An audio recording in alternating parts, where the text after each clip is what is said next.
Cinta Putih Kayla.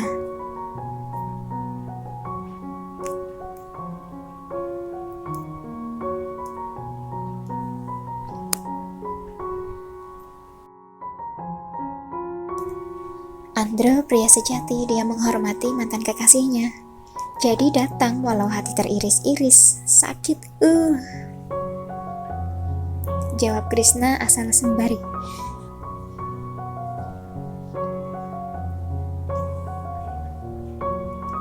Sembari bertingkah lucu yang mengundang tawa kami semua. Andro hanya tersenyum dan menjawab pertanyaan Mimi. Datang dong, Mi.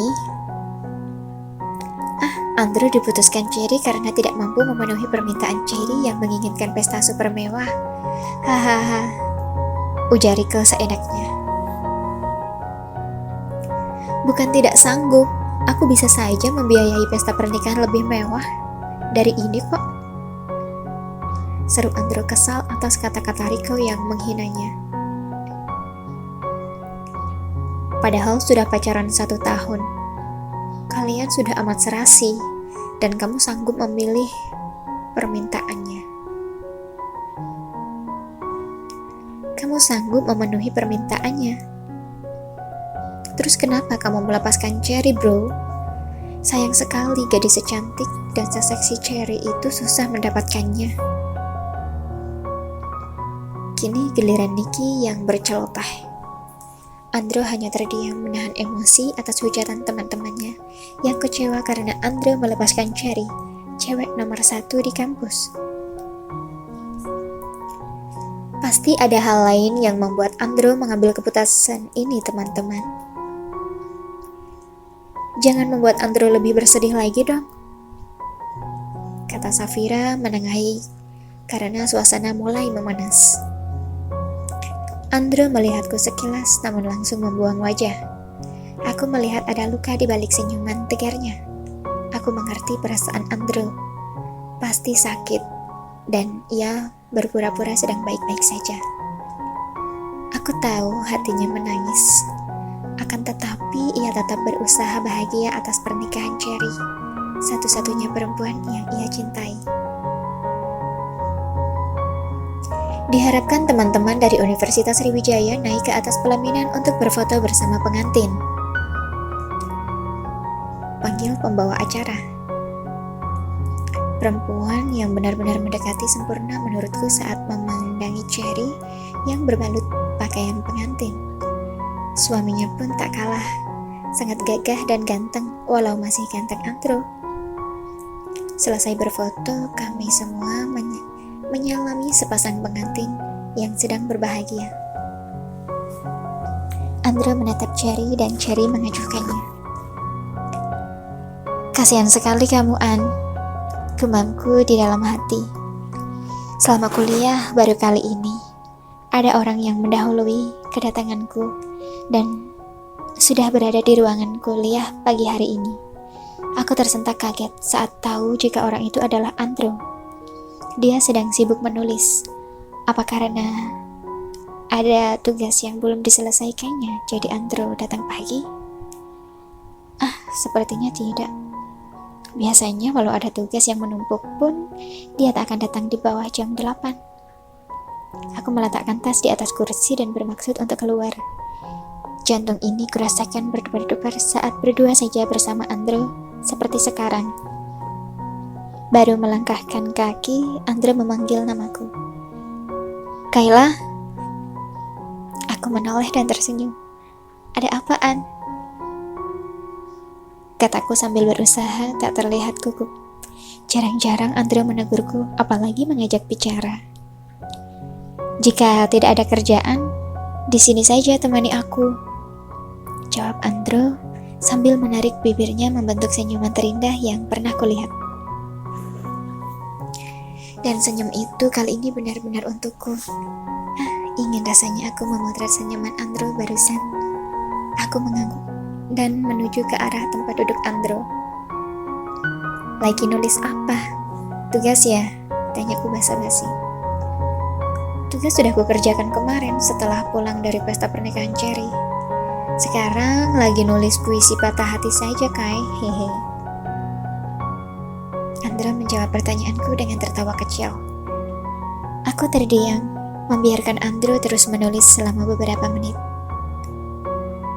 Kayla, aku masih sangat mencintai Cherry. Apa aku masih boleh mencintainya padahal ia sudah menjadi milik orang lain?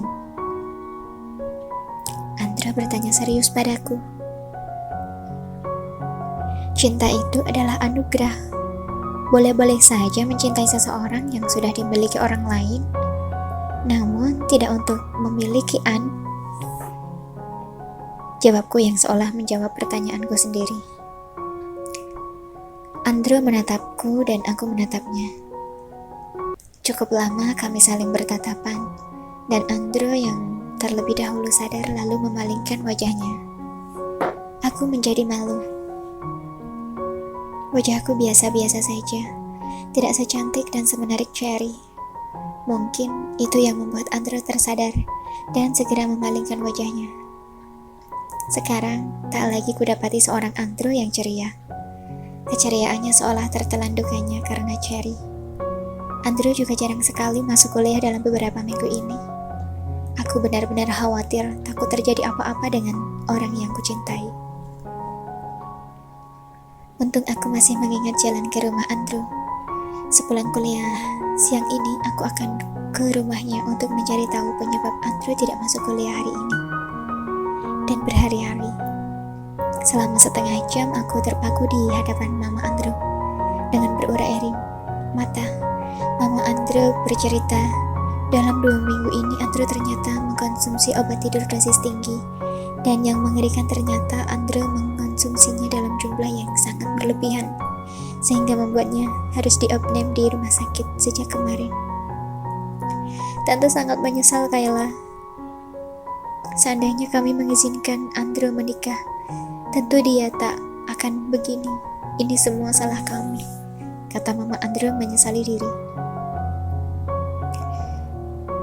Semua adalah takdir Tuhan, Tante. Tidak ada yang salah. Terpenting sekarang, bagaimana mengembalikan Andro seperti semula, kataku lembut sambil mengusap pipi Mama Andro pelan.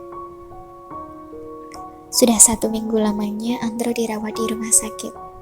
Tubuhnya semakin kurus dan tidak mau berbicara banyak padaku dan pada orang tuanya. Dengan rasa cinta di dalam hatiku, setiap hariku sepulang sekolah, aku ke rumah sakit untuk menemani Andro. Bagaimanapun kondisinya sekarang, bagaimanapun keadaan fisiknya sekarang, aku masih tetap cinta. Cinta yang tetap putih, seputih pertama kali aku mencintai Andro di kelas 1 SMA dahulu. Sore ini, kuajak Andro berjalan-jalan mengelilingi area rumah sakit. Andro disuruh suster menggunakan kursi roda saja, karena badannya masih lemas. Aku mendorong kursi roda Andro perlahan dan mengajaknya ke sebuah taman kecil. Di taman ini terdapat pohon-pohon besar yang rindang dan rumputan nan hijau yang menyejukkan mata, lengkap dengan bunga-bunga yang dihinggapi kupu-kupu cantik. Andro, lihat anak kucing itu. Dia hanya sendirian tanpa induk dan tanpa teman. Tapi coba perhatikan, ia tetap ceria bermain bersama rumput dan kupu-kupu di sana, kataku sembari menunjuk ke arah anak kucing yang sedang melompat-lompat mengejar kupu-kupu dan memainkan rumput yang bergoyang tertiup angin. Andro memperhatikan anak kucing itu. Perlahan dia tersenyum. Aku bahagia sekali melihat senyuman Andro. Kamu juga pasti bisa lebih bahagia dari anak kucing itu, An. Kamu masih memiliki orang tua yang amat menyayangimu dan masih memiliki teman. Pantaskah kamu larut dalam kesedihan yang hampir mencelakai dirimu sendiri? Kataku bertanya lembut pada Andro yang langsung tertunduk. Aku tidak pantas untuk bersedih seperti ini, Kai. Aku sungguh menyesal, jawab Andro dengan terbata.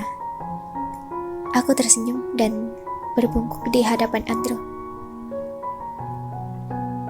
Mulai sekarang, kamu harus lupakan masa lalu yang hanya akan melukis kesedihan.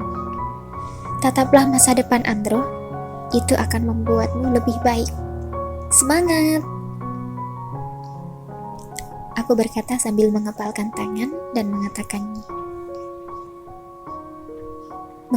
untuk memberikan semangat pada Andrew yang kukasihi. Oke Kayla, mulai saat ini aku akan kembali menjadi Andrew yang dahulu. Aku akan melupakan Cherry dan memulai hidup dari awal lagi demi masa depan yang lebih cerah. Seru Andrew semangat dengan sumringah sambil menatap mataku. Aku pun tersenyum, ingin menangis rasanya. Terima kasih ya Allah, Andrew sudah kembali seperti dulu dengan senyuman manisnya. Aku berjanji akan tetap menjaga cinta putih ini untuknya. Namun, tetap tidak akan mengalahkan cintaku padamu, sang pemilik hati dan jiwa.